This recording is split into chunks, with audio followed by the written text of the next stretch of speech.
Buenas tardes. Les damos la bienvenida a la cuarta edición de la Cumbre Alimentaria de los Pueblos.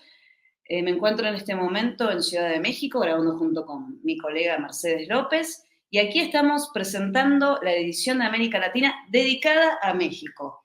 Hemos elegido a México como un faro de esperanza, de optimismo respecto de todo lo que está ocurriendo, los retrocesos que vemos en términos de agroecología, de soberanía alimentaria, de defensa de centros de origen en muchos lugares, pero sin embargo vemos que aquí justamente está esa lucecita de esperanza. Mercedes, ¿nos puedes explicar por qué se centró la cumbre alimentaria en este país? Sí, claro. Gracias, un gusto estar contigo otra vez, Ercilia.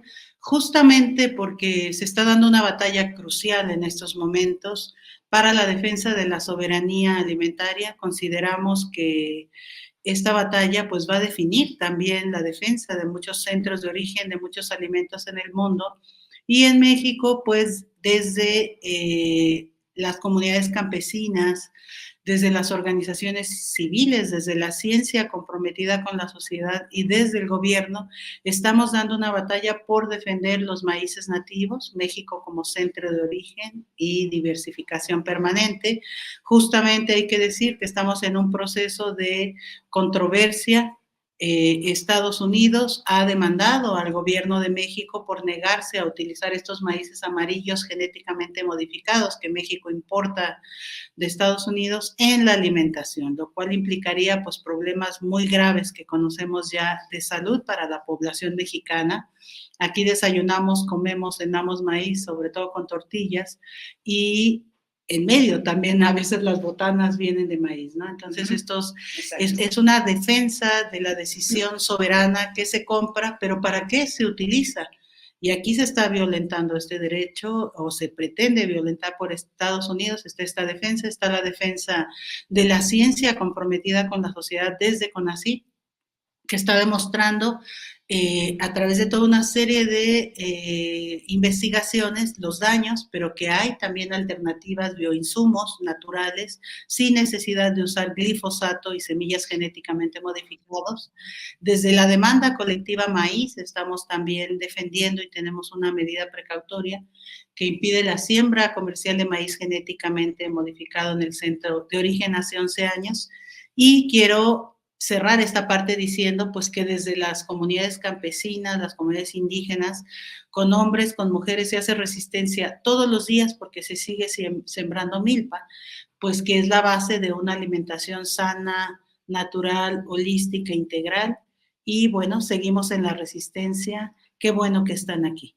Muchas gracias, Mercedes. Entonces, una invitación a que se queden con nosotras. En las próximas horas van a escuchar argumentos, prácticas, desde el corazón, desde la mente, desde la tradición, desde la cultura. Va a ser un muy bonito encuentro, muy inspirador. Entonces, si tienen ganas de conocer más acerca de lo que está ocurriendo aquí, tanto de los argumentos jurídicos y de controversia, como también entender y aprender más acerca de lo que están haciendo las comunidades, acerca de la tradición, la riqueza cultural que existe en México. Una invitación que trasciende fronteras y pues muy bienvenidas, muy bienvenidos. Gracias por acompañarnos. Gracias, Mercedes.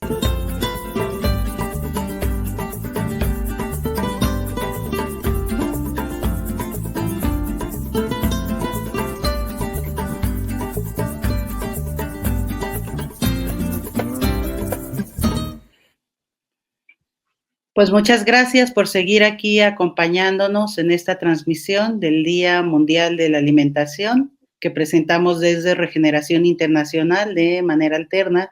Quiero agradecer la presencia de David Rivero Fragoso, es abogado de la demanda colectiva contra el maíz transgénico, tiene experiencia en litigio internacional y ha participado en la defensa de los decretos presidenciales para reducir el glifosato y prohibir los maíces transgénicos en México, que es centro de origen y diversificación permanente, una lucha muy importante.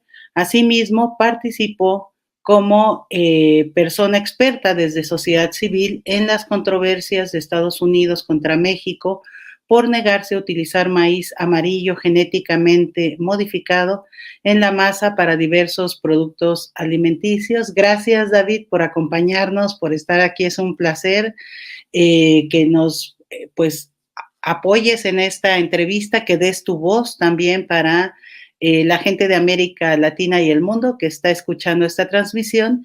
Y yo quisiera preguntarte, en las controversias de Estados Unidos contra México respecto a los maíces genéticamente modificados, ¿qué se está jugando actualmente?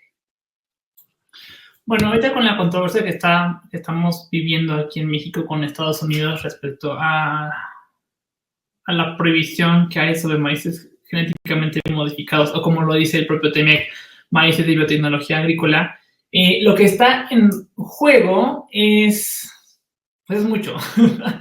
Está la conservación de los maíces nativos. Recordemos que México es centro de origen y de diversificación constante de los maíces. Eso quiere decir que aquí México tiene la responsabilidad y el reservorio genético de todos los maíces del mundo. Compartido un poco también con Centroamérica, pero principalmente es México. Y eso quiere decir que si se liberan maíces genéticamente modificados en el campo o en la agricultura, lo más probable es que va a generar mucha contaminación dentro de los maíces, y eso a la larga puede hacer que se genere la pérdida de diversificación, la pérdida de la diversidad genética del maíz, ¿no? Y eso es lo que está en juego dentro del panel, principalmente.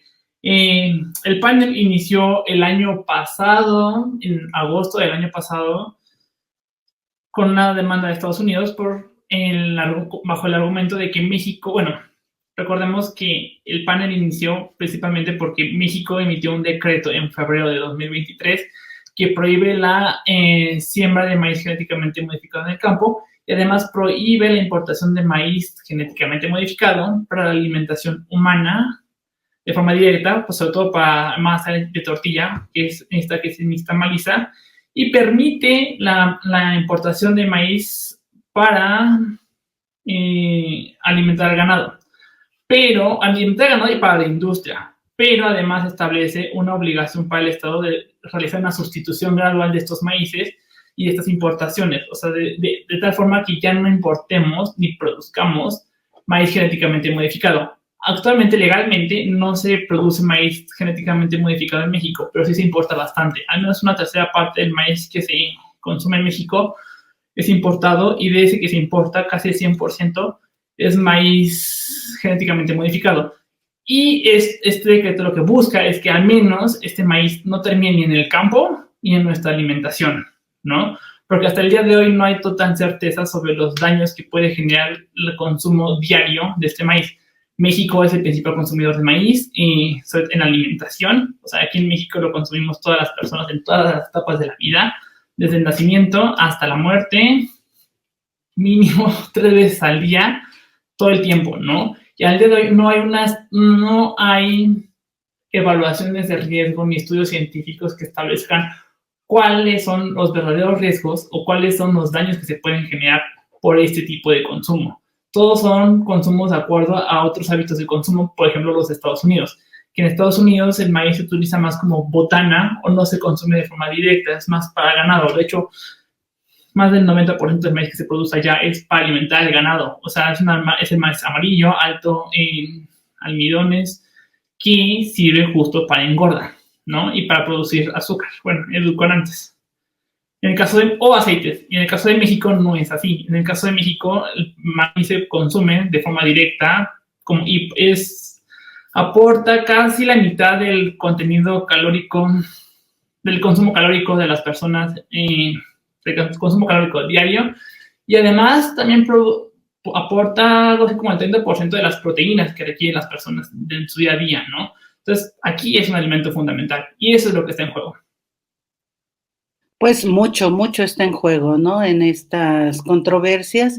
Y yo te quiero preguntar, David, como una persona experta, conocedora, ¿qué argumentos, yo sé que es muy complicado resumir, pero en esencia, ¿qué argumentos está dando Estados Unidos contra la defensa de México? ¿Y tú crees que hay esperanzas ante la defensa que México ha emprendido en este panel de controversias? Claro, el argumento principal de Estados Unidos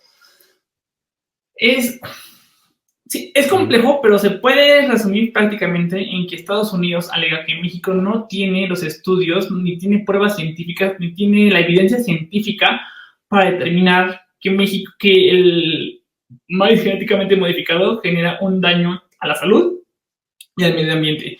Y que por eso las medidas que ha utilizado para proteger a su población y a su medio ambiente son exageradas, ¿no?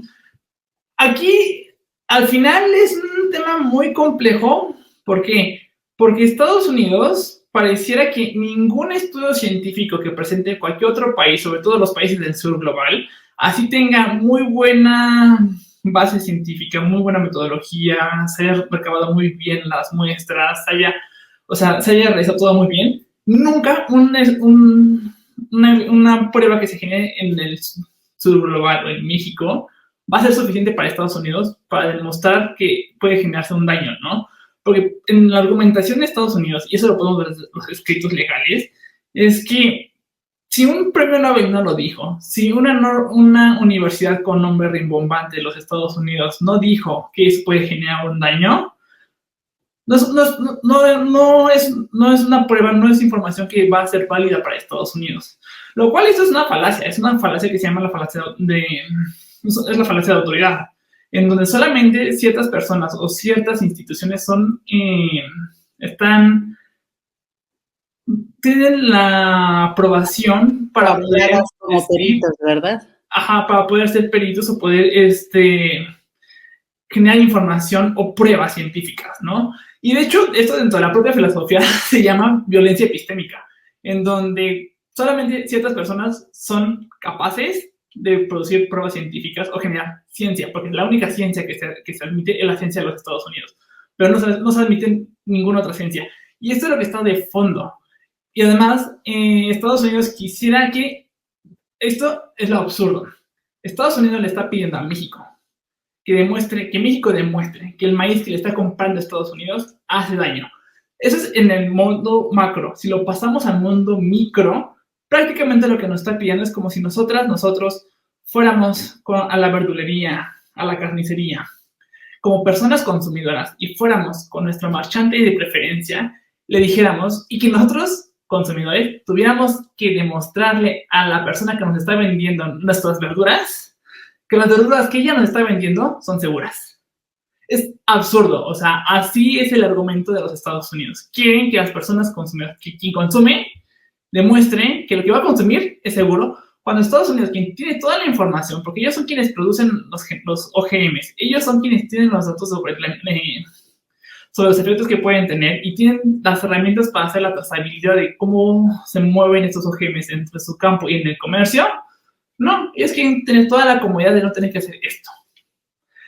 Que si veo esperanzas, sí veo esperanzas. Yo esperaría que las personas panelistas que van a resolver sobre este caso, que son una especie de jueces, se den cuenta de esto y exijan, porque si bien no hay información contundente que demuestre que hay un daño, sí se puede producir esa información, sí se puede hacer esa investigación. Y creo que aquí estas personas panelistas podrían ordenar eso, o sea, que se mantenga la medida en tanto se demuestra que el maíz genéticamente modificado no hace daño a las personas que consumen maíz en México, ni a la población, ni al medio ambiente, ni a la diversidad, ni a los procesos de diversificación constante del maíz. Pero es una prueba que va a durar un tiempo, o sea, tendrá que durar varios años para poder tener algún indicio más certero. Pero de Estados Unidos, ya México, de hecho, hace unos meses solicitó hacer estas pruebas a Estados Unidos como parte del en el marco del panel, y se negó a hacerlo. O sea, claramente no quieren generar esta información. Tal vez ya la tienen, ya saben lo que va a salir el resultado, y por eso no quieren generar esta información, ¿no? Pero yo creo que es importante que se hagan estos análisis.